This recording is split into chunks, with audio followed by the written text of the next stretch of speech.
with, looking at the way the AFC is shaping up right now, and the teams at the top, the Ravens, Chargers, Bills, you have losses against them. Now the Titans are in that picture too.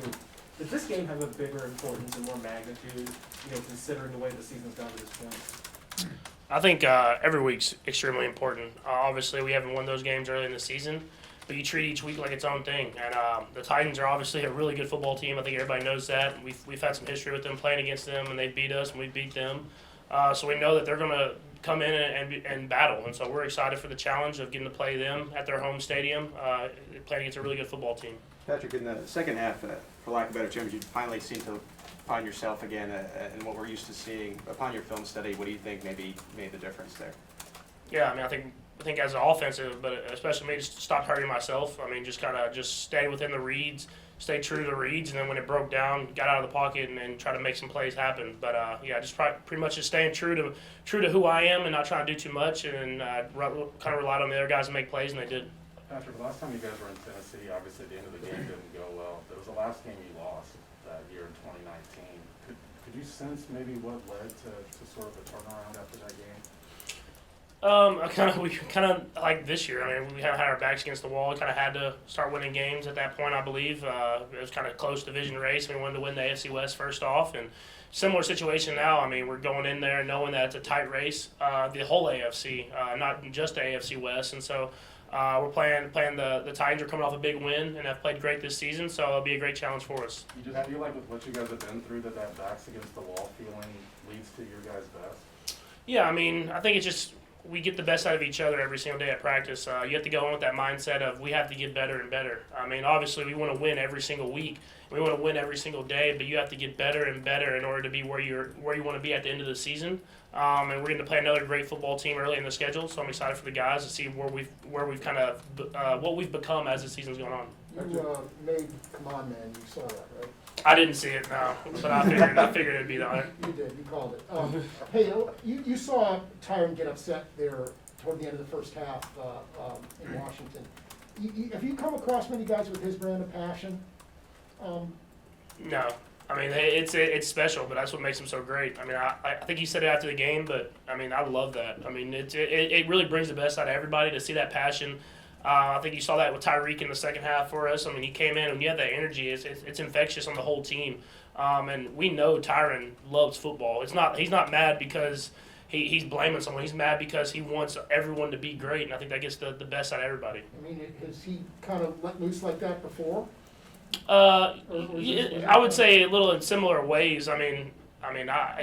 He loves his game. He loves being a part of this team. He knows how to get the best out of every single person on his team, offense and defensively. I'm excited. When you see that Tyron, usually good things happen for us. So you like seeing that when he? Yeah. There's obviously a time and a place for it, but when you see that the energy that he has. He's trying to get the best out of everybody. He holds himself as much accountable as anyone else. And so if he feels like he's up to par, he's going to step his game up, and he's going to expect everybody else to do the same. That's why he's one of the best leaders I've ever been around, because he expects that every single play. Patrick, why do you feel like you guys have been the best in the league so far on third down? What do you think has sort of been the difference maker and you guys converting at such a high level? Yeah, I think it's just executing the game plan. I think the coaches do a great job of of telling us what to expect on third downs. And I think guys, at the end of the day, guys get open. I threw a couple short passes the other day, like with Jarrett McKinnon, and he freaking breaks 5 tackles to get a first down. Guys get vertical. They know where the sticks are. And I think having good first and second down as well and keeping us in those third and short situations helps out that a lot as well. Patrick, does it get sometimes physically or even mentally draining, knowing since I guess the AFC Championship game that you all lost, that you've been the team to beat, so to speak, in the AFC West, when you know that each and every week that you're going to get your team's best, and you all have to make sure that you're up for the challenge each and every week? I don't think so. I wouldn't want it any other way. You want to be the guys that everybody's going for, because you're going to get the best shot from everybody, and that's going to make you great in the end. And so I think the guys understand that. We know that we're going to get a great game every single week, and we have to come prepared to battle every single week, and that makes us better in the end. Speaking of that, when you saw the game, because I know you're a fan of football, Monday night, obviously last time you all faced off against the Titans, Henry rushed for 180 yards, 2 touchdowns. Monday night, 143, 3 touchdowns. What type of challenge do you think he presents for this defense? Yeah, I think he presents a challenge for everybody. I mean, he's one of the best running backs to me of all time. I mean, the way he's able to run the football to get 20, 30, whatever 40 carries it is, and he comes back the next week and he seems like he's just as fresh as the week before.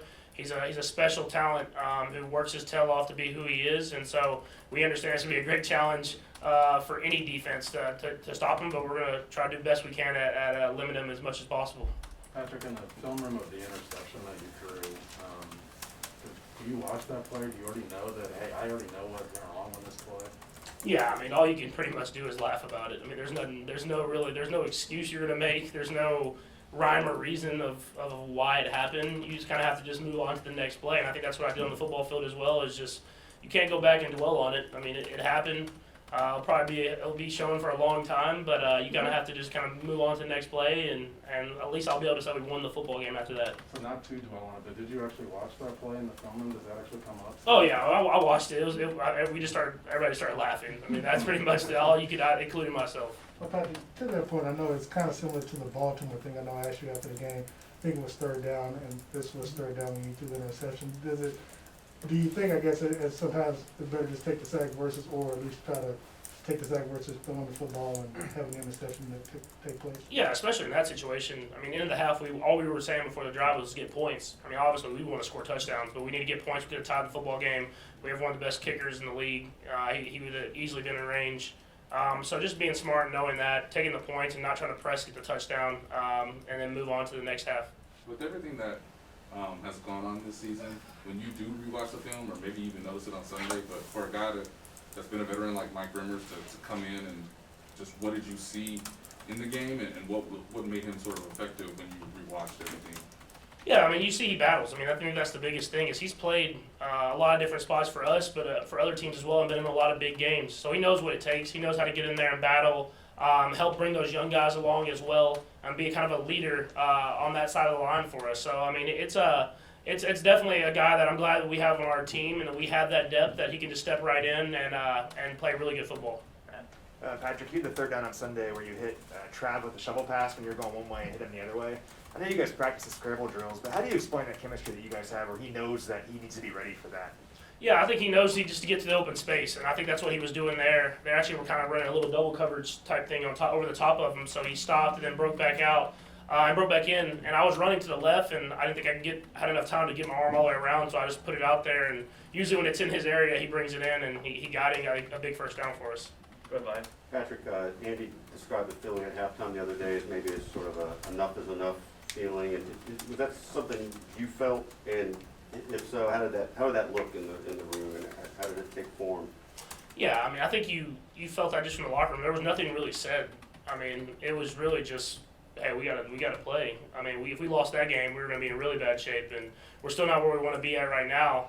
But we gotta just keep every single day getting better and better, and making the most out of it. And hopefully, the win-loss record will kind of handle itself at the end of the season. And with that, what reason do you have to feel like that really is a reset? I mean, do you have some hope that really kind of set things straight, or how do you know? Yeah, I mean, I don't know if you call it a reset. I think you just have to build upon it. You build on it. We're still nowhere near where we want to be at. I mean, we still have a long ways to go. It's cutting the turnovers down, executing better as an offense, and finding ways to score touchdowns. And when they're not there, take field goals. And so it's something that we have to continue to get better at. We have a long ways to go, but it was definitely a great start to finish that half like that, and hopefully carry that momentum into this week. Last, Steve. Patrick, week in and week out, with all the success you had, it seems like your game is always placed under a microscope, right? Like everyone and everything is always being compared to you. What is like your in-season coping mechanism that you use to just like block everything out? I mean, it doesn't really bother me that much. I mean, as long as you're winning football games, all that other stuff doesn't matter, good or bad. And so I just kind of have that mindset of I'm going to do my routine, stay within my routine, focus on winning football games, and after that, the rest kind of handles itself. Okay, thanks, Patrick. Thanks. Thank you.